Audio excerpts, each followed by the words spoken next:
வணக்கம். Welcome to option emperor channel. இன்னொரு தகவல் வீடியோங்க இது. ஸோ ஹெட்ஜிங் அப்படிங்கிற ஒரு கான்செப்ட் பற்றி பார்ப்போங்க. ஹெட்ஜிங் எதுக்கு, அது நம்ம ஆப்ஷன் பையராக ஹெட்ஜிங் வந்து நம்மளுக்கு யூஸ் ஆகுமா அப்படிங்கிறத பற்றி பார்ப்போம்.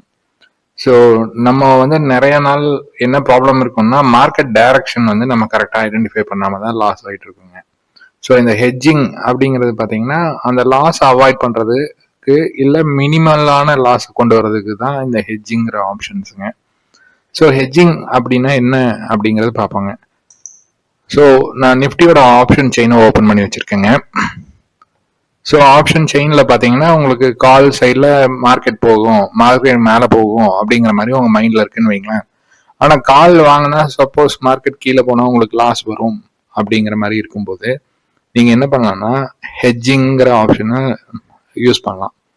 ஸோ இப்போ நான் என்ன பண்றேன் அப்படின்னு பாத்தீங்கன்னா, இந்த மணி, ஸோ இன்னைக்கு மார்க்கெட் க்ளோசிங் பாத்தீங்கன்னா 25,665. இது கீழே இருக்கிறதெல்லாம் இந்த மணிங்க, இதுக்கு மேல இருக்கிறதெல்லாம் அவுட் ஆஃப் மணிங்க, ஓடிஎம்னு சொல்லுவோம்.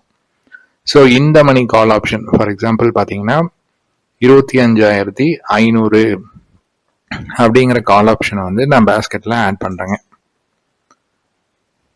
ஆட் டு பேஸ்கெட் கொடுக்குறேன். அப்புறம் 25,900 இருக்குல்லங்க, அதை வந்து செல் பண்றதுக்கு ஆட் டு பேஸ்கெட் கொடுக்குறேன். செல் கிளிக் பண்ணிட்டு ஆட் டு பேஸ்கெட் கொடுத்துறேங்க. ஸோ இது ரெண்டையும் பேஸ்கெட்ல ஆட் பண்ணியாச்சுங்களா. இப்போ மார்க்கெட் மேலே போனா என்ன ஆகுங்க, 25,500ங்கிற கால் ஆப்ஷன் வந்து உங்களுக்கு நல்ல மொமெண்டம் கொடுத்து, சப்போஸ் ஒரு 100 பாயிண்ட் மேலே போகுதுன்னு வைங்களேன், இதோட டெல்டா வேல்யூ எவ்வளோ இருக்குங்க, 0.73. அப்படிங்கும்போது 100 பாயிண்ட் நிப்டி மேலே போனா இது 73 பாயிண்ட் மேலே போகுங்க.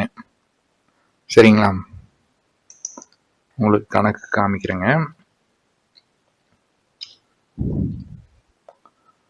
அதே வந்து 25,900 தான் நம்ம செல்லுக்கு ஆட் பண்ணியிருக்கோம். அதோட டெல்டா வேல்யூ எவ்வளோ இருக்குங்க, 26, 0.26 இருக்குங்களா. அப்போ 100 பாயிண்ட் நிப்டி ஏறுனா இது 26 பாயிண்ட் ஏறுங்க. ஸோ அது வந்து 73 பாயிண்ட் வந்து நம்ம பை பண்ணது ஏறுங்க. செல் பண்ணது பார்த்தீங்கன்னா உங்களுக்கு 26 பாயிண்ட் ஏறுங்க. அப்படி பார்த்தீங்கன்னாலும் உங்களுக்கு 47 பாயிண்ட் ப்ராஃபிட் கிடைக்குங்க.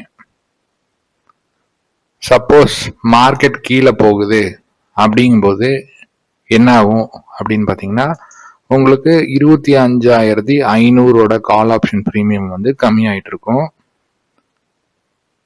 25,900 கால் ஆப்ஷன் பிரீமியமும் கம்மியாயிட்டு இருக்கும். ஸோ 100 பாயிண்ட் நிப்டி கீழே போகுதுன்னா இது எவ்வளோங்க, 26 பாயிண்ட் கம்மியாகுங்க. அதே இது பார்த்தீங்கன்னா 73 பாயிண்ட் கம்மியாகுங்க. ஸோ அப்போ லாஸ் பார்த்தீங்கன்னா உங்களுக்கு 47 பாயிண்ட் தான் வரும். ஸோ இதுக்கு பேர் தான் ஹெட்ஜிங்க. மார்க்கெட் வந்து மேலே போனாலும் கீழே போனாலும் நம்ம ப்ராஃபிட் பார்க்கலாமா இல்லை லாஸை மினிமைஸ் பண்ணலாமா அப்படிங்கிறதுக்கு தான் நம்ம ஹெட்ஜிங்கிற கான்செப்டை யூஸ் பண்ணுவோம். ஸோ இந்த ஹெட்ஜிங் எப்போ யூஸ் பண்ணுவோம்னு பார்த்தீங்கன்னா, உங்களுக்கு வந்து மார்க்கெட் ஒரு ரேஞ்ச் பவுண்டில் பிரேக் அவுட் கொடுக்காம அந்த மாதிரி எல்லாம் இருந்ததுன்னா நீங்கள் ஹெட்ஜ் பண்ணி வச்சுக்கலாம். ஹெட்ஜ் பண்ணி வச்சுருந்தீங்கன்னா you will be able to minimize the loss and maximize your profit.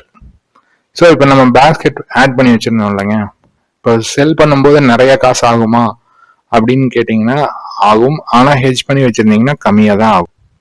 So இப்போ பேஸ்கெட்டில் பார்த்தீங்கன்னா உங்களுக்கு எவ்வளோங்க காமிக்குது, நம்ம 25,500 கால் ஆப்ஷனை பை பண்ணுறோம், 25,900 கால் ஆப்ஷனை செல் பண்ணுறோம். அப்போ பார்த்தீங்கன்னா 46,000 தான் காமிக்குது. வெறும் செல் மட்டும் பண்ணீங்கன்னா ஆல்மோஸ்ட் 2 lakhs தேவைப்படும். இதே வந்து ஹெட்ஜிங் போகும்போது உங்களுக்கு மார்ஜின் மணி வந்து ரொம்ப கம்மியாக காமிக்குங்க. ஸோ இது வந்து உங்களுக்கு ஒரு ஆடட் அட்வான்டேஜ் அப்படின்னு சொல்லி, ஒரு லிவரேஜ் அப்படின்னு சொல்லிட்டு நம்ம என்எஸ்சி வந்து நம்மளுக்கு கொடுக்குறாங்க. நீங்கள் வந்து ஹெட்ஜ் பண்ணீங்கன்னா உங்களுக்கு இந்த லிவரேஜ் மட்டும் கிடைக்கும், ஹெட்ஜ் பண்ணலைன்னா இந்த லிவரேஜ் கிடைக்காதுங்க. ஸோ இந்த பொசிஷனை எப்படிங்க க்ளோஸ் பண்ணும், ரொம்ப ரொம்ப முக்கியமான விஷயங்க. இந்த பொசிஷனை க்ளோஸ் பண்ணணும்னா நீங்கள் செல் பண்ணதை முதல்ல வாங்கணும், அதுக்கப்புறம் தான் பை பண்ணதை செல் பண்ணும். இதே மாத்தி பண்ணிட்டீங்கன்னா உங்களுக்கு வந்து 2 lakhs தேவைப்படும். அந்த டைம்ல மார்ஜின் இருந்தால் மட்டும்தான் அதை பண்ற மாதிரி இருக்கும். சரிங்களா? ஸோ செல் பண்ணதை முதல்ல வாங்கிடணும், அதுக்கப்புறம் தான் பை பண்ணதை செல் பண்ணணும். இதுதான் இந்த பொசிஷனை க்ளோஸ் பண்றதுக்கு உண்டான ப்ரொசீஜர். ஸோ இந்த தகவல் வந்து உங்களுக்கு யூஸ்ஃபுல்லாக இருக்கும் அப்படின்னு நம்புறேங்க. ஸோ ஸ்கிப் பண்ணாமல் பாருங்க. நான் கொடுக்குற வீடியோஸ் வந்து ஒரு 3 minutes 4 minutesக்குள்ள இருக்கிற வீடியோஸ் தான் நான் கொடுக்குறேன். இது உபயோகமான தகவல், ரொம்ப ரொம்ப முக்கியமான தகவலாக இருக்கலாம். அதுங்காட்டி ஸ்கிப் பண்ணாமல் பாருங்க. இந்த வீடியோ பிடிச்சிருந்ததுன்னா லைக் பண்ணுங்க, ஷேர் பண்ணுங்க, உங்க ஃப்ரெண்ட்ஸ்க்கும் ரெஃபர் பண்ணுங்க. தேங்க்யூ.